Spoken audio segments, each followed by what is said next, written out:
Το γεγονός είναι, Στέλιο, ότι αν παντρευτείς, εγώ θα πρέπει να φύγω από εδώ μέσα.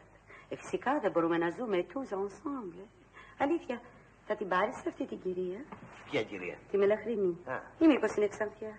Αλήθεια, πώς ακριβώς είναι? Δεν έχει σημασία. Naturellement. Brune ou blonde, c'est la même chose.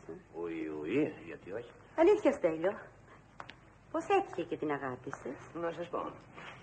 Naturellement, il a c'est lui même chose και μου ήρθε. Φυσικά. Ξέρεις, έχω κι εγώ κάτι να σου πω. Αλήθεια, τι ήθελα να σου πω? Ξέρω. Αχ, Στέλιο, ποτέ δεν ξέρεις τι θέλω να σου πω. Αχ, το θυμήθηκα. Ξέρεις, κι εγώ θα ξαναπαντρευτώ. Τι θα κάνεις, λέει? Φυσικά, θα ξαναπαντρευτώ. Δεν μπορώ να ζήσω όλο μόναχη σε αυτό τον πελώριο κόσμο. Έχει πάρα πολύ θόρυβο, δεν τον αντέχω μόνη. Αλήθεια, Στέλιο, αν ξαναπαντρευτώ, μπορείς να μου εξασφαλίσεις ένα είδος οικονομική προστασία? Δεν το πιες αυτό, για ξαναπέστα. Να, θέλω να πω. Αχ, Θεέ μου, δεν μπορώ να μιλάω για τέτοια πράγματα. Να, ένα είδος πρίκα. Τι λέω, Ρετζίνα, είσαι με τα καλά σου, Ρετζίνα?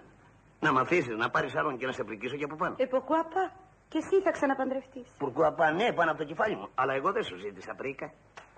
Εντάξει, τα κανόνισα. Φεύγουμε για τη Βενετία. Νίκα κι εγώ απόψε στις 12. Oh, c'est splendide, ωραία ιδέα.